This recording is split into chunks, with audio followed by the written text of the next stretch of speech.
Se han desarrollado conversaciones exploratorias con las FARC.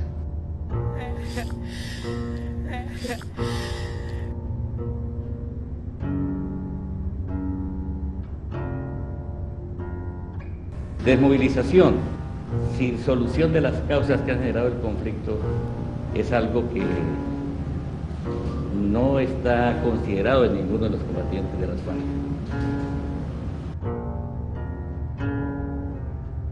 La FARC y el ELN no son ningunos cuerpos terroristas, son ejércitos. Hay que darle reconocimiento a las Fuerzas Armadas Revolucionarias de Colombia y al Ejército de Liberación Nacional de Colombia.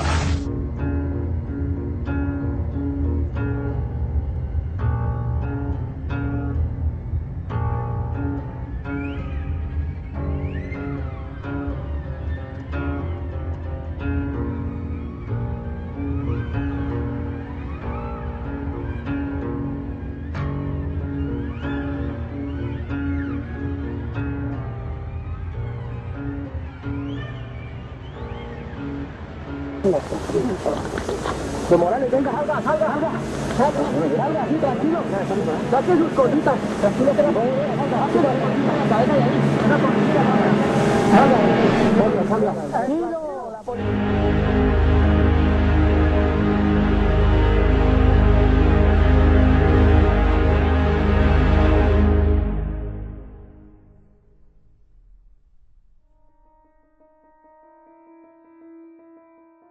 La guerra frontal contra el terrorismo que comenzó en 2002 bajo el gobierno de Álvaro Uribe tuvo como opositor al Polo Democrático, conformado por el Partido Comunista y los antiguos excombatientes del grupo terrorista M-19. El combate contra las FARC contó con un amplio apoyo ciudadano, mientras que los auxiliadores del terrorismo apoyados por Chávez clamaban por la salida negociada al conflicto, que en otras palabras significaba oxigenar al grupo terrorista para que se pudiera sentar con el gobierno a negociar las leyes, que es lo que ocurre hoy en día. En este contexto aparece un hábil jugador de póker, Juan Manuel Santos, quien se convierte en ministro de Defensa del gobierno de Uribe y principal defensor de la seguridad democrática, nombre que se le dio a la ofensiva contra los grupos terroristas. El hermano mayor de Juan Manuel Santos, Enrique Santos Calderón, es un periodista y activista político que ha estado siempre ligado a la izquierda marxista. Fue fundador y director de la revista Alternativa, que era el órgano difusor de las ideas del M-19. Conviene prestar atención a esto que dice Bernardo García, primer director de la revista. La tercera alternativa guerrillera opera tras una transición de pleitos. Consolidada bajo la dirección de Enrique Santos, tiene estrecha asesoría de Jaime Bateman. Juan Manuel Santos era un político camaleónico que no brillaba con luz propia, pero supo aprovechar la buena imagen y el apoyo popular de Álvaro Uribe para figurar. Así fue como se ganó la confianza de los electores y después de neutralizar con un escándalo muy publicitado al posible sucesor de Álvaro Uribe, Andrés Felipe Arias, este hábil jugador de póker se encaramó en el poder. Tenemos que decidir nosotros el rumbo que queremos seguir. Yo confío en Juan Manuel. Si él confía en Juan Manuel, nosotros también confiamos. Juan Manuel, presidente. ¡Únete! Presidente Uribe, gracias por el legado. Gracias por entregarme la posta. Gracias por ser el mejor presidente de Colombia. Millones de colombianos votarán el 30 de mayo para defender su legado. Tengo un compromiso con usted, presidente, y con el pueblo colombiano. No solo mantener, sino perfeccionar y, por supuesto, mejorar dicho legado para que la prosperidad sea una realidad de todos los colombianos.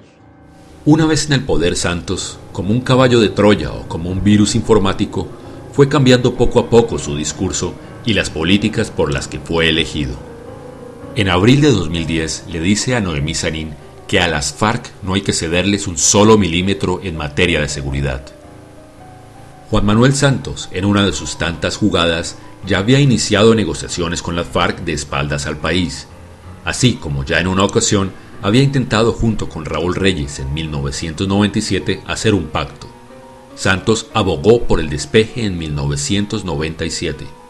Para que esta discusión pueda llevarse a cabo, el gobierno ordenaría el despeje de una zona del país previamente acordada.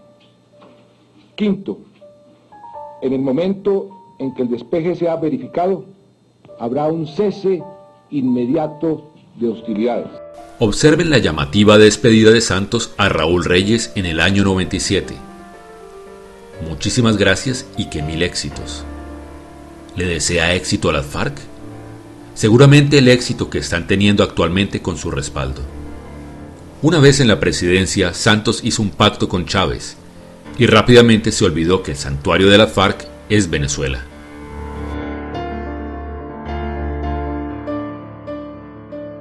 Y claro que puede perecer la democracia y la libertad del continente si estos grupos de secuestradores, de extorsionistas, de asesinos y de reclutadores se fortalecen nuevamente en estos campamentos, en estos campos de verano en Venezuela. Y eso no se puede permitir.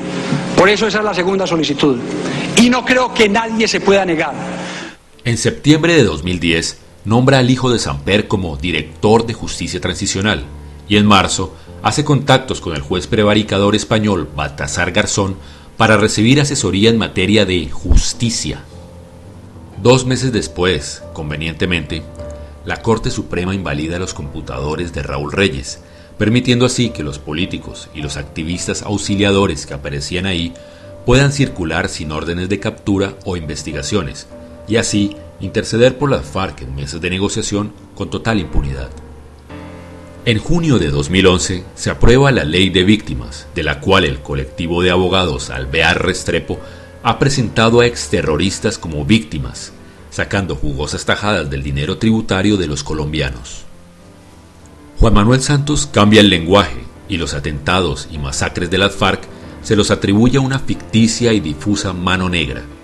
En este punto olvida rápidamente que se había hecho elegir bajo las políticas de Álvaro Uribe y de seguridad democrática, y emprende rápidamente un infame ataque contra el expresidente y sus colaboradores.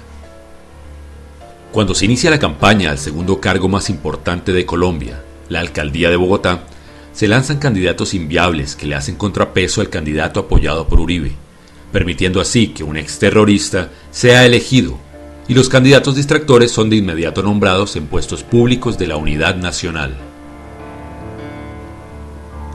En junio de 2012 se hace un marco legal para la paz, en donde pueden quedar impunes los delitos cometidos por los terroristas de las FARC con la ilusoria idea de reconciliación, como si la paz consistiera en premiar el crimen. Y al mismo tiempo se hace una escandalosa reforma a la justicia en donde se le concedía impunidad a funcionarios estatales, que son los que están retorciendo las leyes para poder sacar victoriosos en cargos públicos a los cabecillas y auxiliadores de las FARC. Esta segunda reforma no pasó inadvertida y generó un grave escándalo. Un mes más tarde, los auxiliadores de las FARC, envalentonados con todos los beneficios concedidos por Santos a los terroristas, incitan a los indios del Cauca a retomar el terreno perdido por las FARC bajo la excusa de no querer más guerra en territorios sagrados. ¿No le da vergüenza estar defendiendo un territorio que no le pertenece? ¿No le da vergüenza?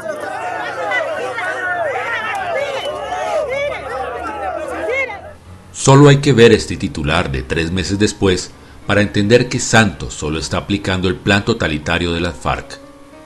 Un mes después, Juan Manuel Santos dice ante el mundo que va a premiar a las FARC dándoles espacio político. Y conversemos a ver cómo hacemos esa transición para que ustedes puedan dejar sus armas, incorporarse a la vida civil y hacer política. Sería bueno que los colombianos y Santos tomaran ejemplo de las verdaderas democracias y no llamaran paz al premio de los crímenes. El gobierno de España no negociará nunca con los terroristas.